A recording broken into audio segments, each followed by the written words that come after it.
Olá, eu sou o Nelson e você está na Pastoral da Semana da Primeira Igreja Batista em Indaiatuba. Essa semana vamos pensar na pergunta: o cristão deve se envolver com política? O que você acha?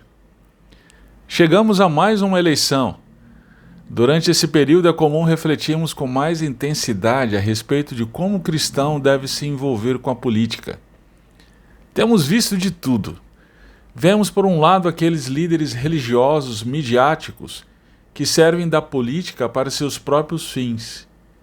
Por outro lado, vemos também aqueles que se ausentam completamente de todo o processo político a partir de uma cosmovisão dualista do sagrado-profano. De fato, a relação entre política e religião é perigosa. É por isso que um dos princípios cardeais dos batistas é a separação entre igreja e Estado. Porém, preste bem atenção no princípio. Muitos o têm interpretado erroneamente. Ele afirma a separação entre igreja e Estado, e não entre religião e política. O princípio afirma que a igreja, como instituição, não deve interferir em assuntos do Estado, como a Igreja Católica fez durante toda a Idade Média. E o Estado, por sua vez, não deve interferir em assuntos da Igreja, como fazem os Estados islâmicos e Estados totalitários. Veja que o princípio se refere à separação entre Igreja e Estado, e não à ausência do cristão na política. Para um entendimento mais acurado sobre essa relação, recomendo a obra de Paul Freston, Religião e Política Sim, Igreja e Estado Não. Bem, o contexto de nossos dias deve nos fazer lembrar do que a palavra de Deus realmente tem a dizer sobre o assunto, sem que paixões lulistas ou bolsonaristas nos façam citar versículos fora de seu contexto para afirmar posições pré-estabelecidas. Não é uma tarefa fácil, mas absolutamente necessária. Sendo assim, nesse curto espaço da Pastoral da Semana, proponho investirmos um tempo na reflexão das palavras de Jesus, conforme Marcos 12:17. Dai a César o que é de César e a Deus o que é de Deus. Então, vamos lá. A primeira pergunta que devemos fazer é: em que contexto Jesus disse isso? Ao se aproximar do tempo da crucificação de Cristo, seus opositores buscavam cada vez mais ocasião para apanhar Jesus em algum erro. Isso está em Marcos 12:13. Foi com esse intuito que os fariseus e herodianos se apresentaram a Jesus e lhe fizeram a pergunta. Marcos 12:14. É correto pagar tributo a César ou não? Para entender essa pergunta, precisamos considerar algumas coisas. Em primeiro lugar, lembre-se que os judeus, naquele momento, estavam sob o domínio do Império Romano. Aquele tributo era um imposto cobrado pelo Império Romano a cada homem adulto da Judéia. Em segundo lugar, Jesus pediu para que lhe trouxesse uma moeda e em seguida perguntou de quem era a inscrição. A moeda, denário, trazia a imagem do imperador. Na ocasião, o imperador era Tibério. De um lado, a moeda vinha com a imagem do imperador Tibério e a inscrição Tibério César Augusto, filho do divino Augusto. Do outro lado da moeda, o imperador estava retratado sentado em um trono, vestido com roupas de sumo sacerdote e usando um diadema. A inscrição era Sumo Sacerdote. O imperador romano reclamava para si não somente autoridade política, mas também espiritual, se colocando como Deus.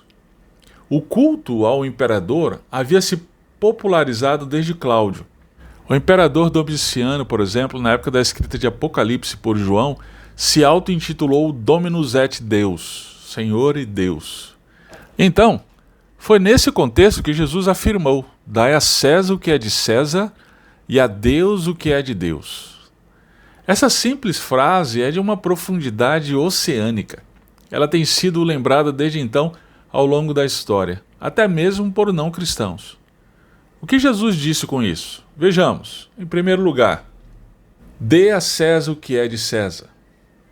O tributo é devido e deve ser pago. Os romanos eram autoridade naquele momento, e os cidadãos deveriam se submeter a eles. É exatamente o que Paulo ensinou aos romanos, no capítulo 13 de Romanos. Toda autoridade, inclusive a governamental, vem de Deus e tem um propósito específico determinado por Deus de zelar pela justiça, de punir e refrear o mal. Sendo assim, devemos nos submeter a essa autoridade, até porque o nosso compromisso diante do governo reflete nossa fé. Diante dessa instrução de Jesus, deveríamos corar de vergonha quando vemos as corrupções mais comuns do chamado jeitinho brasileiro: sonegação de imposto, carteirinha de estudante falsificada, compra de CNH, pirataria, pagamento de cafezinho para o guarda, gatunete, aquele aparelhinho mágico que abre todos os canais da TV a cabo, casal que vive há anos como casado, mas não casa para não perder pensão do governo. Pois é, diante disso fica a orientação de Jesus: dai a César o que é de César. Agora vejamos uma outra implicação desse ensino de Jesus. Em segundo lugar, César não é Deus. Jesus faz clara diferença entre César e Deus. Quando Jesus fez essa distinção entre César e Deus, ele disse que as autoridades deviam ser obedecidas naquilo que tange a elas, mas Deus deve ser honrado naquilo que lhe é próprio, ou seja, em tudo, porque ele sim é Deus. Eu acredito que Kuyper contribuiu muito para essa questão com sua teoria das esferas de soberania. Segundo o teólogo holandês, Deus governa a vida e a sociedade, e não o Estado.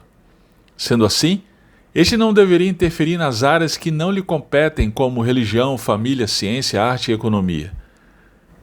Ou seja, somente o que é devido a César deveria ser dado, dentro de sua área de atuação.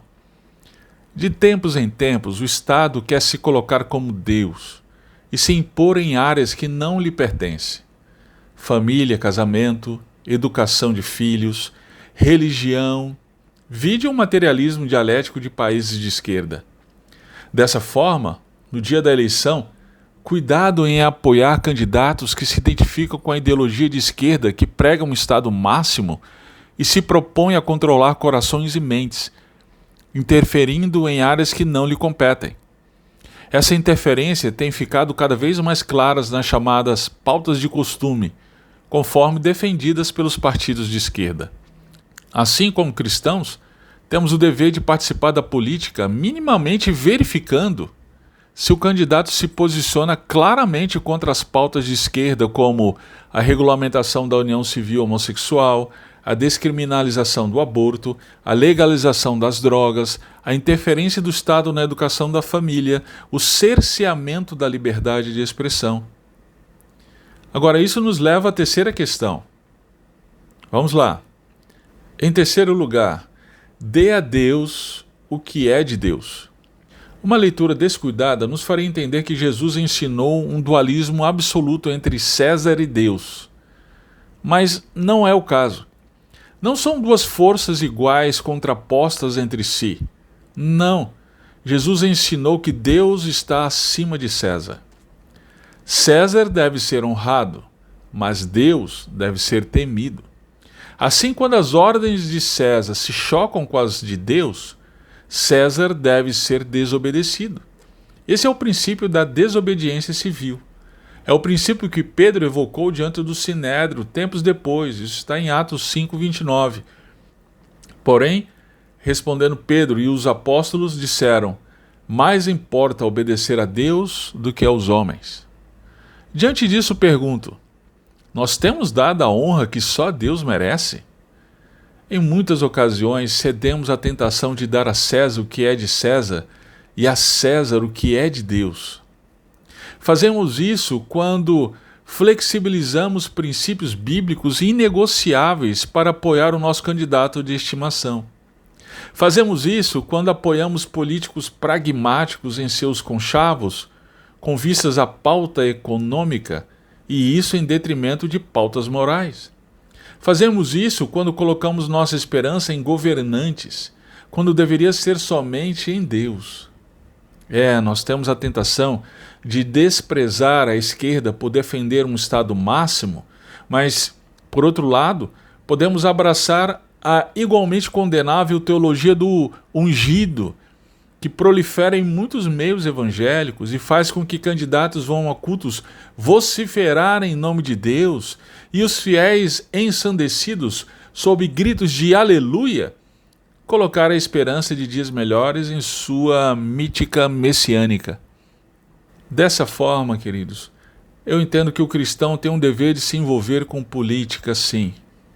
Porém, isso deve ser feito à luz dos princípios das Escrituras. Minha oração é para que em tempos tão conturbados como o que vivemos, que o Senhor nos dê a clareza para entender o que a sua palavra realmente diz e a coragem necessária para sermos luz também na política.